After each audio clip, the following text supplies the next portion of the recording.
오늘은 잠언 25장 12절, 잠언 25장 12절.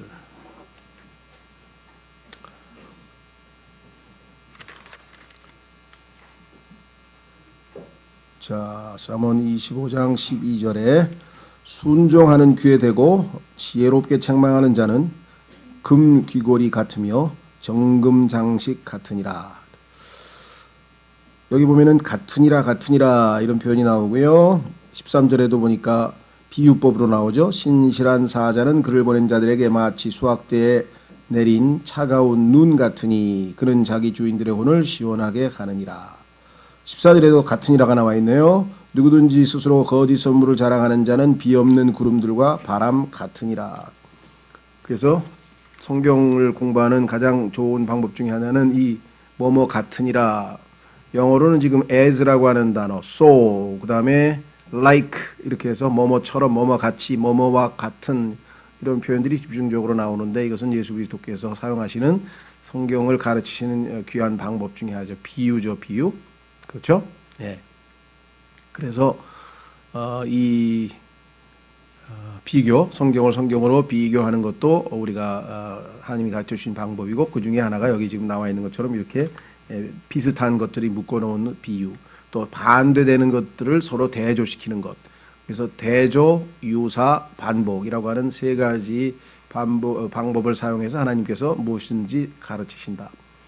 이 세상에서는 여러 가지 이제 뭐 소위 말하면 교육 방법론도 있고 학습 방법론도 있고 뭐 요즘에 보니까 그리스도인들 중에서 뭐 다니엘 학습법을 개발한 사람도 있고 무슨 나름대로의 이 성경적 근거를 가지고 다양한 형태의 이 학습법, 새롭게 뭔가를 빨리 배울 수 있고 정확하게 배울 수 있는 학습법을 개발한 것 같아요. 뭐 그분들의 수고와 노력과 또 그 효과에 대해서는 뭐 제가 함부로 판단할 수 없죠. 그러나 성경에서 말씀하시는 기본 원칙은 딱 세 가지입니다. 무엇이든지 서로 다른 것은 나누라는 거죠. 똑같지 않을 때에는 구분해야죠. 남녀가 유별한 것이고, 그렇죠? 하늘과 땅이 다른 것이고, 영적인 것과 육신적인 것이 다른 것이고, 진리와 거짓이 다른 것이고, 다른 것은 다른 것인데 다른 것을 구분하지 않냐고 다 섞어버리면 거기에는 반드시 문제가 생깁니다. 사람들은 퓨전을 좋아하는 모양인데 성경은 하나님께서 나중에 만물을 통합하기 전에는 이 땅에서는 구분을 할 줄 알아요. 다른 건 다른 것이 같지가 않다라고 하는 원칙을 우리가 잘 지켜야만 됩니다. 그렇죠? 예. 자, 두 번째는 비슷한 것. 이게 이제 지금 얘기한 비유죠, 비유. 예. 뭐뭐처럼, 뭐뭐 같은 이렇게 얘기를 했습니다. 오늘 보니까 순종하는 귀에 대고 지혜롭게 책망하는 자는 참 딱 알맞는 거죠. 예. 지혜롭게 책망을 했는데 순종하는 귀에다 하지 않고 불순종하는 귀에다 하면 아무짝에 소용없는 거죠. 안 들으니까. 고집을 부리면. 그렇죠. 그래서 교육 효과가 전혀 나타나지 않습니다. 우리도 보면은 지혜로운 책망을 했는데도 불구하고 순종하는 귀가 아니고 뻣뻣하고 마음이 강팍한 그런데 사람에게 충고를 해봐야 전혀 먹히지가 않고 또 교육적 효과가 없다는 것을 우리가 알고, 특히나 오늘날 이 시대는 참 들을 귀가 여기 나와 있는 것처럼 순종하는 귀를 갖고 있는 사람들이 거의 찾아보기 힘든 것 같아요. 그런데 만약에 순종하는 귀가 지혜로운 책망을 듣는다면 그것은 마치 금 귀고리 같으며 정금은 장식 같으니라. 금 귀고리. 글쎄요, 여기 계신 자매님들은 귀고리를 달고 계속 주무실 때도 달고 하시나 아니면 주무실 때는 빼나 모르겠네 난. 과거에 저는 지금도 어떨 때 지금은 푸르지만 과거에는 제가 이게 얼마 전에 결혼할 때 선물로 받은 시계를 한 30년 차고 있었는데 그게 이제 한번 고장이 나가지고 이제 지금은 수리를 해놨습니다만은 그 30년 동안 거의 안 풀었어요. 그냥 몸에 붙어 있었어요 항상. 그런 것처럼. 여러분 반지는 그렇죠. 반지는 밤에 잘 때 별로 안 빼죠. 빼나요? 아니, 사람마다 다르겠습니다. 그러니까 여기서 얘기하는 거는 뭐냐면 항상 계속 붙어 있다 이 말이에요. 그 얘기는 금 귀고리 같다는 얘기는 항상 내 몸에 붙어 있는 것이다. 또 그 장식도 마찬가지죠. 목걸이라든가 이런 것도 항상 몸에 붙어 있다는 얘기는 그만큼 아주 잘 어울리고 그로 말미암아 아주 친숙하고 유익하다 이런 뜻이겠습니다. 자, 그래서 우리 성경에서 1차적으로 보면 지혜롭게 책망하는 자는 구약 성경에 보면 하나님께서 대언자들을 통해서 하나님의 일꾼들을 보내서 지혜롭게 책망하고 있죠. 그래서 이스라엘 백성들에게 많은 책망을 한 것을 우리가 성경에서 확인해 볼 수 있고, 신약 성경에서 보면은 하나님께서 교사나 또는 설교자, 하나님의 말씀을 선포하는 또 사람들이 프리처라고도, 설교자라고도 하고 선포자라고도 하는 사람들이 하나님 말씀을 지혜롭게 선포해서 책망하는 자로서의 역할을 감당하는 것이 보통 있습니다. 그렇죠? 예. 그래서 순종하는 귀에 딱 떨어지면 그것이 아주 좋은 효과를 나타내서 변화를 나타내요. 그러나 성경에서 조금 더 우리가 깊이 들어가면 대언자든 교사든 다 자기 말을 하는 것이 아니라 하나님의 말씀을 하는 것이겠죠. 그래서 성경에 보니까 기록된 하나님의 말씀이 결국은 지혜로운 책망하는 분이다. 지혜롭게 책망하는 분이다. 성경은 보니까 하나님의 말씀이 의인화되어서 인격화되어서 쓰입니다. 그래서 하나님의 말씀이 파라오에게 이르시되 뭐 이런 표현이 나오고요. 주의 음성이 그에게 말씀하시되 뭐 이런 표현도 나오고요. 예. 그래서 의인화된 그러한 하나님의 지혜 또는 지혜로 책망하시는 분은 당연히 성경 기록들입니다. 다만 성경 기록들을 우리가 무조건 읽는다고 해서 그것이 다 우리에게 지혜로운 책망이 되는 것은 아니고요. 아까도 말씀드렸습니다마는 순종하는 귀, 우리가 순종하는 귀를 가지고 있고 열린 마음으로 받아들일 때 한해서 그것이 우리에게 역사하고 있다라고 하는 것을 우리가 알 수가 있죠. 자, 그래서 구약 성경으로 가보면은 하갈이라고 하는 여인에게 하나님께서 충고하시는 장면이라든가, 또 다윗이 죄를 짓고 있을 때 나단이라고 하는 대언자가 하나님의 부르심을 받고 가서 다윗을 책망하는 거라든가, 이런 것들은 다 아주 이 훌륭한 열매를 낳았죠. 그것은 두 사람 다, 하갈도 그렇고 다윗도 그렇고 다 순종하는 귀를 가지고 있었기 때문에 그것이 가능했다. 이렇게 우리가 판단할 수가 있습니다. 여러분도 아마 주변에 있는 뭐 부모 자식 간에도 그런 경우가 있을 것이고, 또 친구 간에도 있을 것이고, 때로는 형제 자매들 가운데서도, 그렇죠, 그리스도인 형제 자매들 가운데에서 때로는 지혜롭게 책망을 했으나 순종하는 귀를 갖지 않고 거부함으로 아무런 성과가 없는 경우도 있고, 반대로 그 말에 순종해서 좋은 열매를 맺을 수도 있고 그렇습니다. 자, 그래서 우리는 12절에 순종하는 귀에 대고 지혜롭게 책망하는 자는 뭐뭐 같다.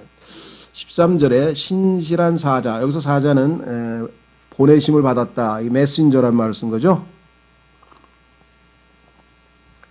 메시지를 들고, 보내는 사람의 메시지를 들고 전달하는 사람을 우리가 메신저라고 하는데, 이것을 이제 보낼 사자를 써서 사자 이렇게 했어요.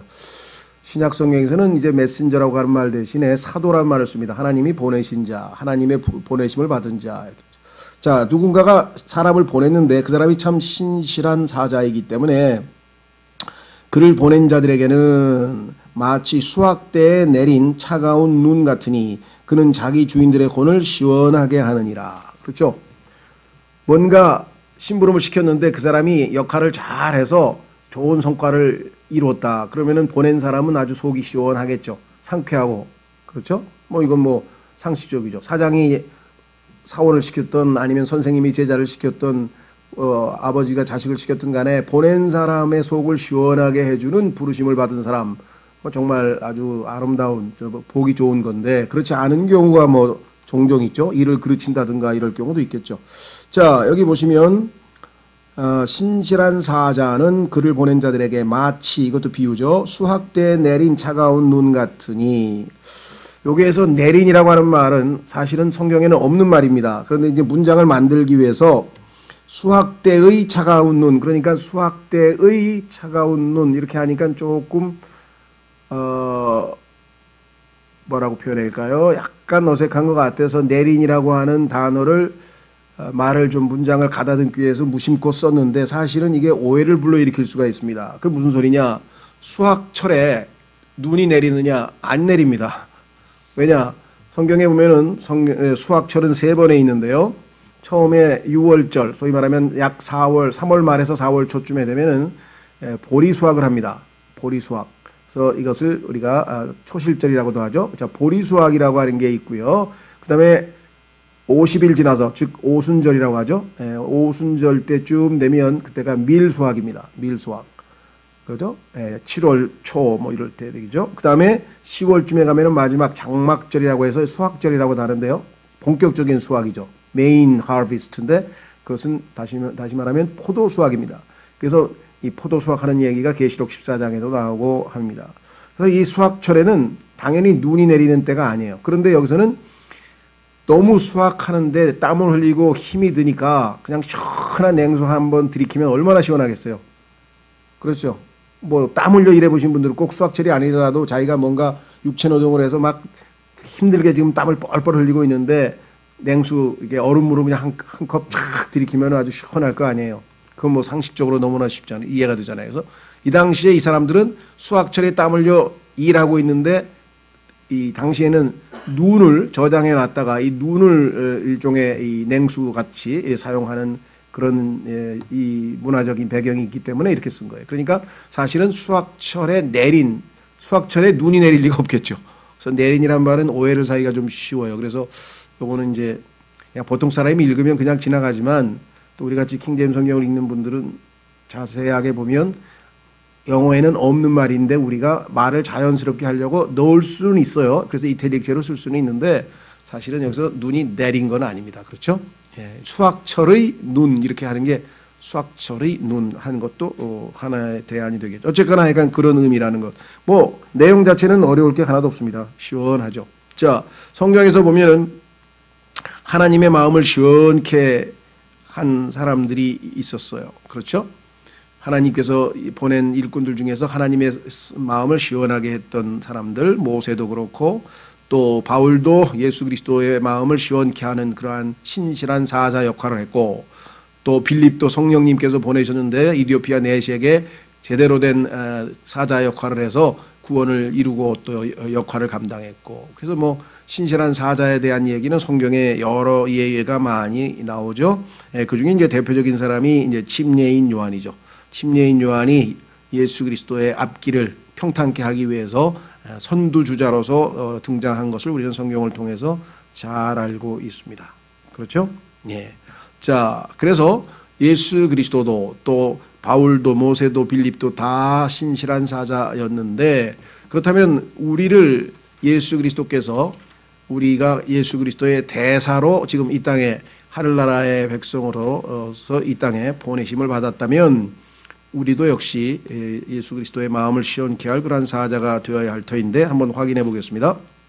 고린도후서 여러분과 제가 제대로 하나님의 메시지를 복음의 메시지를 제대로 전달하고 하나님의 말씀을 제대로 선포해서 과연 열매를 거두고 그를 통해 하나님께서 속이 시원하실 그럴 만한 신실한 사자인지 아닌지 우리 스스로가 한번 스스로 돌이켜보는 수밖에 없겠죠.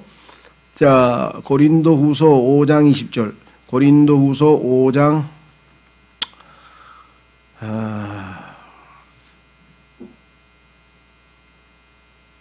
고린도후서 5장 18절부터 조금 앞에 가서 문맥을 보겠습니다. 또 모든 것이 하나님에게서 났으며 그분께서 예수 그리스도를 통하여 우리를 자신과 화해하게 하시고 또 화해하게 하는 사역을 우리에게 주셨으니 곧 하나님께서 그리스도 안에 계시사 세상을 자신과 화해하게 하시며 그들의 범법을 그들에게 돌리지 아니하시고 화해하게 하는 말씀을 우리에게 맡기셨느니라. 그런즉 하나님께서 우리를 통해 너희에게 간청하시는 것 같이 이제 우리가 그리스도를 위한 대사가 되어 그리스도를 대신하여 너희에게 간구하노니 너희는 하나님과 화해하라.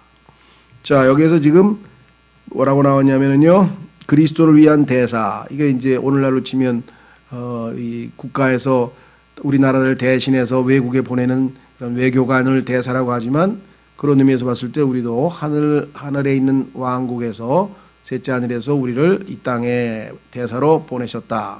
우리가 신실한 사자 역할을 해야 되겠죠. 여기 보면요. 간청한다 그랬어요. 20절에. 그런즉 하나님께서 우리를 통해 너희에게 간청하시는 것 같이 이제 우리가 그리스도를 위한 대사가 되어 그리스도를 대신하여 너희에게 간구하노니. 이 간청, 간구라고 하는 표현이 참 우리가 볼 때는 이렇게까지 하시는가? 얼마만큼 그것이 중대한 이익이길래 하나님께서 우리에게 간청까지 하실까? 또 그래서 바울을 포함한 사도들이 그리스도를 위해 너희에게 간구한다 그랬죠. 자, 여기 간청이란 말은 우리가 뭐 영어에 beseech란 말은 쓰는데 간구한다고 할 때 보면은 pray라고 하는 말이 나와 있어요. pray. 일반적으로 우리가 pray 하면은 기도라고 배웠는데 아니 어떻게 사도 바울이 그 고린도 성도들에게 pray를 하느냐 간구를 하느냐 이렇게 단순한 사람들은 이런 구절을 보면 pray라고 하는 말이 기도라고 하는 한 가지 의미만 있는 줄 알고 생각하기 때문에 사람이 사람한테 기도도 할 수 있는 거네 이렇게 가르칩니다. 그래서 기도는 하나님께만 하는 게 아니라 사람에게도 할 수 있다. 뭐 이렇게 엉뚱한 교리가 나오는데 그건 아니죠. pray라고 하는 단어는 간청하다, 부탁하다는 뜻인데 하나님께 대해서 쓸 때는 우리가 기도한다는 말로 바꿔 쓰는 거지 어떻게 사람에게 기도를 합니까? 윗사람에게 하나님께만 우리가 기도를 하는 거죠. 그렇죠? 그래서 그 간청, 부탁한다고 하는 기본 의미를 갖고 있는데 하나님께 간청할 때는 우리가 그걸 기도라고 하는 표현으로 쓰는 것이죠. 자, 그래서 우리는 신실한 사자에 대해서 살펴보았고요. 25장 다시 돌아옵니다. 25장 14절 성경에 보면은 바울이 자주 쓰는 것 중에 하나가 시원케 한다는 말 많이 써요. 너희가 정말 신앙생활을 잘하는 것을 보니까 내 마음을 시원케 하는구나 이런 말. 우리도 그렇죠. 어떤 사람이 복음을 탁 전하고 간증도 그냥 화끈하게 하면 거참 시원시원하게 잘하네 이런 말 쓰잖아요. 그게 우리 마음에 일반적으로 쓰는 것과 맞죠. 저는 요즘에 제 속을 그나마 좀 시원하게 해주는 사람이 있는데 그 사람은 내가 보낸 사자는 아니에요. 진중권이라는 사람이 아주 그냥 요즘에 보니까 시원시원한 말을 쏟아냈더라. 그래서 다시 봤어요. 예전에 방송에서 나왔을 때는 막 빈정거리는 말만 하고 어떻게 사람이 좀 벨이 꼬였나 죠. 어떻게 저렇게 삐딱하게 그런 소리만 하는가 싶었더니 요즘에는 아주 자아 비판이잖아요. 자기 진영을 아주 그냥 날카롭게 아주 정면 승부를 하는데 용기도 가상하고 그래서 성경을 공부하다 보니까 그나마 요즘 답답한 중에 그래도 그 사람이 내 마음을 좀 시원케 하는구나 그런 생각이 좀 들더라고요. 이건 뭐 여담입니다. 시원하게 하다는 의미가 무슨 뜻인지 좀 그냥 보완 설명을 하는 겁니다. 자, 그 다음에 어디 갔죠? 14절 누구든지 스스로 거짓 선물을 자랑하는 자는 비없는 구름들과 바람 같으니라.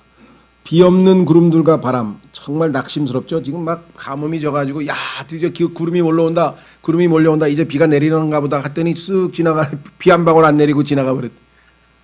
유다서에도 보면 나와요. 가짜 그리스도인이 아니고 거짓 그리스도인인 척 한 사람들 실제로 성령은 없는 사람들 유다서에 보면 그 사람들이 물 없는 구름이라는 표현이 나와요. 물 없는 구름. 구름 속에는 당연히 우리가 비가 들어있을 거라고 생각했는데 없더라는 거죠. 예, 그런 것이 바로 뭐냐 여기 나와 있는 것처럼 거짓 선물. 자, 뭐 요즘 소위 제일 거짓 선물을 자랑하는 사람들은 뭐냐면 이 은사주의자들이 어떤 초자연적인 은사, 뭐 그들이 자랑하는 방언이라든가 아니면 뭐 치유의 은사라든가 아니면 기적의 은사라든가 뭐 이런 것 사실 나중에 알고 보면 다 가짜인데 다 드러나죠. 예. 그 사람들 병 고쳤다는 사람들 보면 나중에 다 아닙니다. 그게 다 가짜로 드러나는 게 뭐 단 하나도 제대로 고친 게 없는데 그런 거짓 은사를 많이 주장하는 사람들이 특히 이제 은사주의자들 중에서 제일 많고요. 뭐 그 이외에도 소위 말하면 자기가 목사 겸 교사의 은사를 받았다 그래가지고 뭐 멋지게 설교도 하고 막 그럴싸하게 하지만 사실 그 안에는 하나님의 말씀이 아닌 자기의 어떤 신학이라든가 아니면 자기의 사상이나 뭐 이런 것들을 막 전파해서 자기 조직을 강화시키는 사람이 있어요. 거짓 은사를 자랑하는 사람. 여러분들도 아마 머릿속에 많이 떠오를 거예요. 그런 사람들 있죠. 예. 그것은 하나님이 주신 은사가 아니고 왜? 하나님이 주신 은사라고 하면 당연히 하나님께 영광을 돌려야지 자기가 더 높아지고 자기 스스로를 자랑하고 있으면 그게 말이 되겠습니까? 그렇죠. 여기 나와 있잖아요. 저 거짓 선물을 자랑한다? 하나님이 주신 걸 왜 자랑을 해요? 성경에 보니까 하나님께 영광을 돌려야지. 그렇죠. 바울은 나의 나 된 것은 하나님의 은혜라. 그 모든 하나님의 계획을 다 선포하고 수없이 많은 열매를 얻고 정말 기독교 최고의 크리스찬이요 하나님의 일꾼으로 그렇게 누구에게나 인정받는 사람이지만 항상 하나님 앞에 자신을 드러내지 아니하고 하나님께 영광을 돌렸는데 거짓 선물도 하나님 은사도 안 주신 사람들이 그냥 괜히 나서서 그렇게 자신을 드높이고 자신이 뭔가 되는 것처럼 아무것도 아닌 사람들이 있다라는 사실을 우리는 너무나 잘 알고 있습니다. 그런 사람들은 특히 성경에서 뭐라고 하느냐, 어린 사람이라 그래요. 가짜일 수도 있고요. 그다음에 어린 사람, 영적으로 어린 사람들은 선물에 관심이 있어요. 선물을 주시는 분에게 관심이 있는 사람, 그게 영적으로 성숙한 사람이죠. 선물을 주시는 분이 중요합니까? 선물이 중요합니까? 은사가 중요합니까? 은사를 주시는 분이 중요합니까? 초점을 잘못 맞춘 거죠. 그렇죠?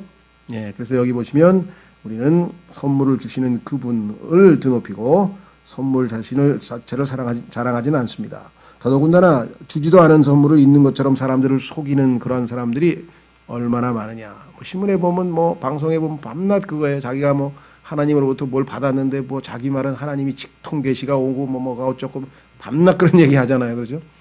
예, 성경을 확인해 보면 그것이 거짓이라는 것을 우리가 알 수가 있죠. 자, 그래서 우리는 14절까지 봤고요. 14절까지 보았습니다. 자, 15절로 가보겠습니다. 15절, 오래 참음을 통해 통치자도 설득되나니 부드러운 혀는 뼈를 꺾느니라. 자, 오래 참음을 통해 통치자도 설득되나니, 한번 가서 부탁했어요. 이러이러합니다. 거부했어요. 그래서 다시 또 설득을 합니다. 그래 또 거부합니다. 다시 잘 설명해서 알아들을 만한데 그래도 끝까지 오래 참고 잘 하면 결국은 마음이 누그러뜨려지죠. 예, 그래서 여기 보시면 오래 참음을 통해 통치자도 설득되라니. 마찬가지입니다. 요즘에 직장 생활에도 부하 직원이 상사에게 자신의 견해가 이러이러해서 합리적이고 옳다고 설득을 할 때 쉽게 납득이 안 될 수도 있죠. 아니, 안 받아들여질 수도 있죠. 그러나 끝까지 인내심을 가지고 잘 하면 됩니다. 아이, 거지 같아. 더러워. 사표 던져. 그리고 나오는 사람, 그런 사람이 있더라고요. 과거에 어떤 사람이 저한테 찾아왔어요. 자기가 이러이러해서 이렇게 하자고 했는데 상무가 웃기지 말라 그러면서 자기 방식대로 했는데 완전히 망해가지고 사업이 그냥 파토가 나버렸다 이거야. 그래가지고 자기가 어떻게 해야 되겠냐. 그래서 어떻게 하냐고, 다음부터 상무님 제 의견도 잘 들어주시면 고맙겠습니다. 이러면 되잖아요. 자기는 너무 열불이 나서 못 참겠다는 거야. 상무한테 가서 거봐라 이 멍청아. 그 사표 던지고 왔대. 그래서 아니 나한테 그럼 뭐하러 상담 왔습니까? 내가 시키는 대로 아까 얘기했잖아요. 제가 지혜로운 책망을 해줬는데 가서 순종하는 기가 아니고 가가지고 그런 사람도 있더라니까요. 그래가지고서는 신앙생활도 아무것도 안 되죠. 자, 그래서 여기 보시면 오래 참음을 통해 성취자도 설득되나니 부드러운 혀는 뼈를 꺾느니라. 한 방울 한 방울 떨어지는 물이 바위를 닳게 한다고 하는 영어 속담도 있는 것을 우리가 알 수 있죠. 예수님도 비슷한 말씀을 하셨는데 한번 확인해 보겠습니다. 누가복음 18장에 가면은 그 유명한 불의한 재판관에게 과부가 간청하는 장면이 나오죠. 왜 그것이 우리에게 중요한가 보겠습니다. 누가복음 18장 1절이 중요합니다. 그것은 뭐냐? 사람들이 항상 기도하고 낙심하지 말아야 할 것을 보여주시려고 그분께서 그에게 비유를 말씀하여 이르시되.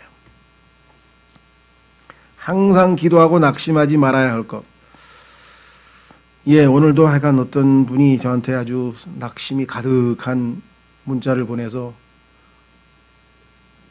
거의 막 기도할 힘도 없는 것 같아요.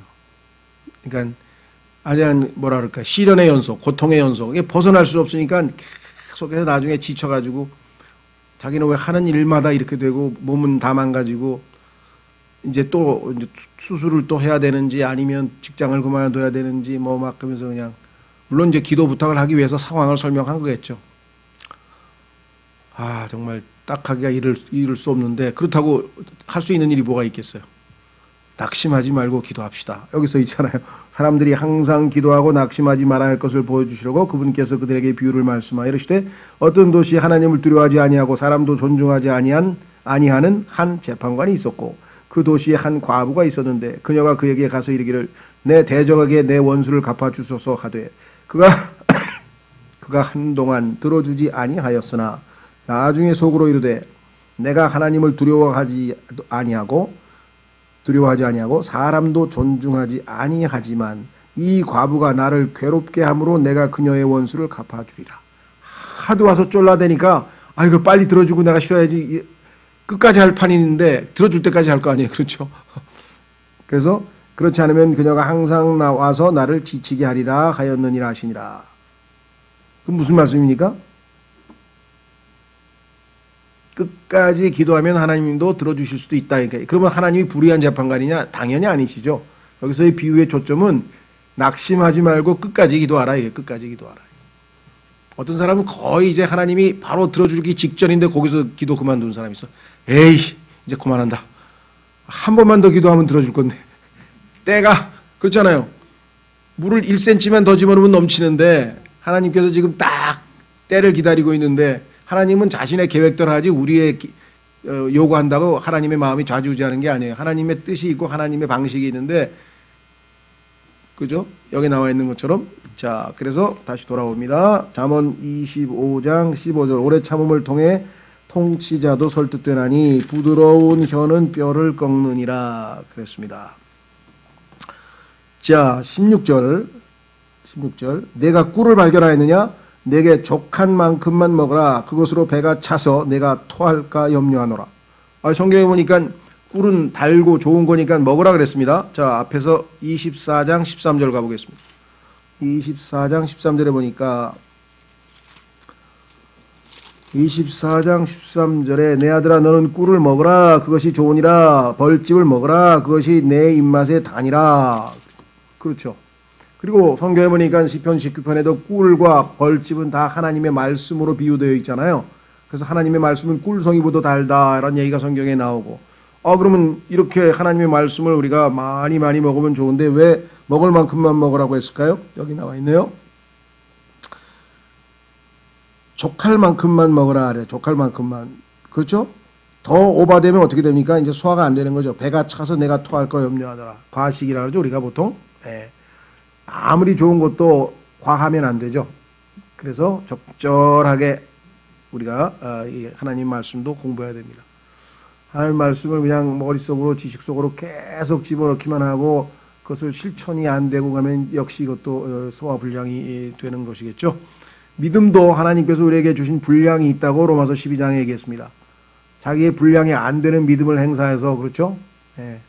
자기가 감당하기도 어려운 것을 속된 말로 그냥 억지 믿음으로 그렇죠? 하면 안 되겠죠. 제일 재미있는 그 믿음과 관련돼서 기억나는 게 제가 아는 어떤 한 분이 일본 선교사예요. 근데 그분이 한국에 와서 그러더라고요. 한국 사람이 제가 참 믿음이 좋다고 들었어요. 일본에서. 근데 한국에 와보니까 아니더라고요. 그래서 왜 그러냐니까 우리는 그냥 하나님 당신의 말씀을 신뢰합니다. 믿습니다. 감사합니다. 이러는데 한국 사람들은 믿습니다. 뭐가 믿음이 안 나오나 봐요. 왜 그걸 짜냈는지 모르겠어요. 그러더라고요. 그래서 내가 그 말을 듣고 보니까 또 만든 거. 그렇잖아요. 믿음이 있으면 믿습니다. 그러면 되지. 그걸 그냥 막 치약 마지막 거 짜낸 듯이 그냥 믿습니다. 얼마나 믿음이 없으면 그냥 그렇게 짜내냐고 그러더라고요. 그러고 보니까 또 맞는 얘기 같으네. 자, 그렇습니다. 그래서 우리는 여기에 나와 있는 것처럼 지나치게 행동하면 안 됩니다. 신앙생활도 마찬가지고요. 모든 것이 다 그래서 이걸 절제라고 하죠. 성령의 열매 중에 하나는 절제입니다. 적절한 상황에서 멈춰야 돼요. 아무리 좋은 것도 그렇죠. 그래서 제가 젊은 청년들의 그 열정을 제가 이해 못하는 건 아니라 과거에도 보면 수련회 같은 데 가면 그냥 밤새고 이제 그 다음날 집회에서 그냥 제일 중요한 게 집회에서 말씀 들으러 왔는데 밤새고 교제한다 그래가지고 집회 시간에는 꾸벅꾸벅 좋으는데 그렇죠. 그건 아니죠. 적어도 막 밤 12시 아니면 새벽 1시 전에는 끝내고 한 5시간이라도 자고 그 다음에 어떻게 뭘 해야 되는 그래서 저희 교회가 어떤 사람은 이거 뭐 수련회도 아니고 이거 뭐 널널하게 이거 놀러 가는 것도 아니고 이게 그래서 사실은 낮에 여유 있게 쉬면서 좀 충분히 휴식을 취하고 집회 때 집중해서 좀 덜 졸라 그러는 건데 그냥 막 신나게 또 막 족구하고 막 그러다가 집회 딱 되면 그때부터 이제 조시는 분들이 계셔. 너무 타이트해요. 과거에 제가 대학생 선교에 있다 보니까 새벽에 6시에 일어나서 큐티를 하잖아요. 7시에 일어나서 운동하고 뭐 8시에 아침 운동하고 뭐 8시에 또 무슨 뭐 성경 공부하고 뭐하고 밤 12시까지 그렇게 붙잡아 가지고 있다가 또 청년들이 가만히 있나요? 또 뭐 교제하고 어쩌고 한다고 새벽 1-2시까지 있다가 새벽 6시에 일어나면 아침에 큐티 때부터 조는 거야. 일어난 게 아니야. 그냥 지금 앉아는 있는데 계속 끄떡끄떡. 지금도 한 분이 생각이 나요. 그분은 제가 개인적으로 존경하는 분이고 옛날에 학교에 있던 그 어떤 과 교수신데 정말 신앙이 좋으셔. 제가 존경하는. 이분은 꼭 새벽 기도를 가요. 본인이. 근데 보면 낮에 계속 졸아. 성경 공부할 때도 졸고 혹시 공부 가르치다가는 안 좋으시나 싶을 정도로. 그런데도 의지력이 강해서 아침에는 꼭 그걸 이렇게 시행을 하시더라고요. 그래서 새벽 기도를 하시려면 일찍 자야죠. 그게 사람이라는 게 몸이라는 게 다 있죠. 자, 그래서 적절하게 균형 잡힌 신앙생활을 하라. 이것이 우리 16절이겠죠. 17절 내 이웃의 집에서 내 발을 뒤로 물리라. 그가 내게 실증이 나서 너를 미워할까 염려하노라.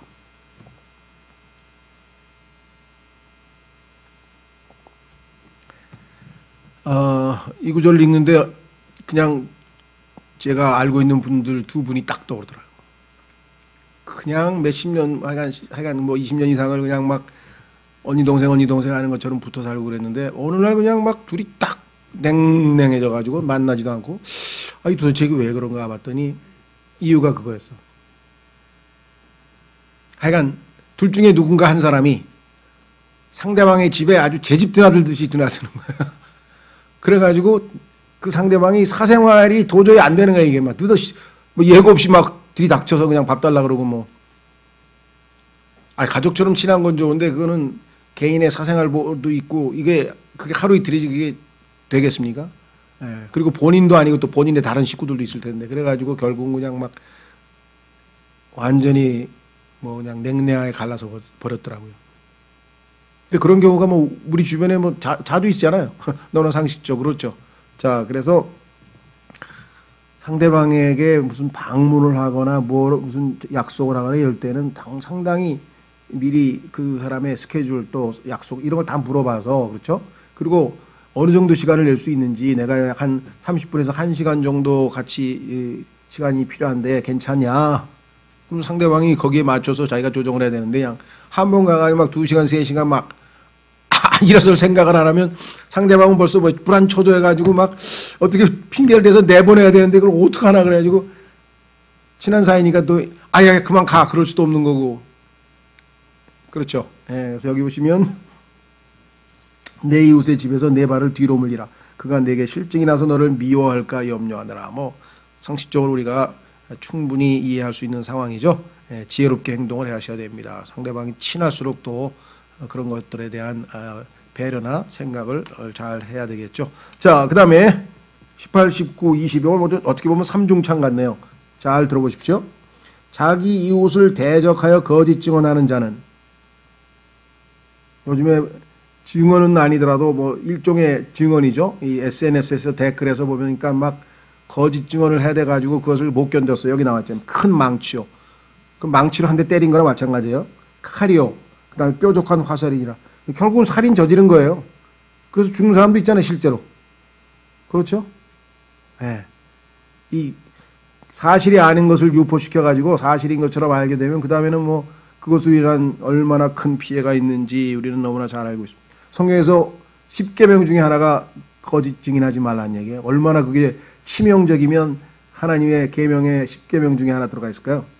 19절 고난의 때에 신실하지 아니한 자를 신뢰하는 것은 여기도 뭐뭐 같으니라 하죠. 부러진 이와 관절에서 빠진 발 같으니라. 무슨 말입니까? 아무짝에도 쓸모가 없다는 얘기겠죠. 부러진 이 어떻게 씹어요? 관절에서 빠진 발. 그럼 어떻게 걸어요? 그러니까 고난의 때에 신실하지 아니한 자. 어떤 사람을 신뢰할 만한 사람인지 아닌지를 보면 어떤 사람이 고난을 당했을 때 그 사람이 진짜 그것을 잘 이겨내는 어떤 신실함이 있는지 없는지, 평소 때는 아주 뭐 이게 뭔가 갖춘 사람인 것처럼 보이다가 어려움만 당하면 아주 그냥 막 정말 이 그 행동이 전혀 믿는 사람 같지 않게 행동하고 막 두려워하고 낙심하고 막 주저앉고 막 이렇게 되면은 그런 사람을 신뢰할 수는 없는 거죠. 여기 나와 있죠. 고난의 때에 신실하지 아니한 자를 신뢰하는 것은 부러진 이와 관절에서 빠진 발 같으니라. 너무나 비유가 뭐라 그러나 아주 생생하죠. 그냥 비유를 딱 들으면 아 하고 그냥 저절로 이해가 되죠. 20절도 마찬가지. 마음이 무거운 자에게 노래를 불러주는 자는 지금 괴로워 죽겠는데 거기다 대고 뽕짝이나 뭐 트로트를 틀어주면 좋겠어요. 그 다음에 그 사람들은 어떤 사람 같으냐? 추운 날씨에 옷을 빼앗는 자 같고. 비유가 적나라하죠. 천연소다에 붓는 식초 같으니라. 그래가지고 불 끓어가지고 다 아무짝에도 쓸모없는 것이 되어버립니다.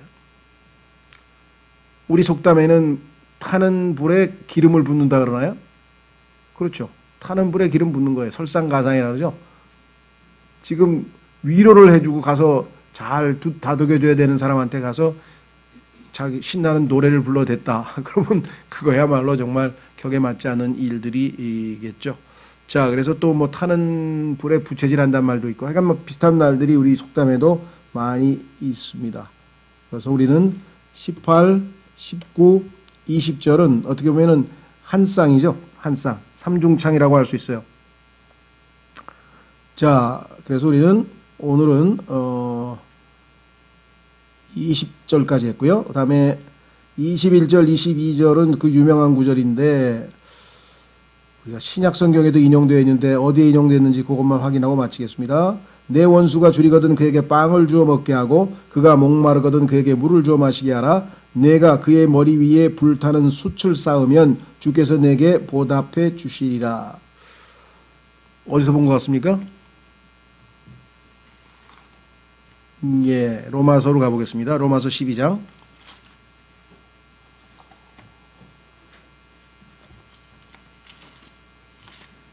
제가 궁금한 건 아시는데 말을 안 한 건지, 모르시고 말을 안 한 건지 알 수가 없어. 한국 분들은 답을 일단 안 하니까.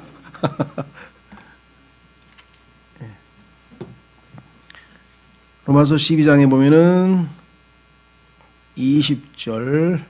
그러므로 내 원수가 줄이거든 그를 먹이고 그가 목마르거든 그에게 마실 것을 주라. 그리함으로 내가 그의 머리 위에 불타는 숯을 쌓으리라. 이렇게 성경에 인용이 되어 있는 잠언 말씀이 신약 성경에 인용이 되어 있는데 그리스도인의 삶의 생활 원칙, 생활 철학에 해당하는 내용입니다. 로마서 12장. 다음 시간에 여기서부터 다시 시작하겠습니다. 그래서 오늘은 흩어져서 조별로 우리가 서로 위해서 기도하시고요. 그 다음에 5분 전에 모여서 우리 다 같이 마침 기도로 마치겠습니다.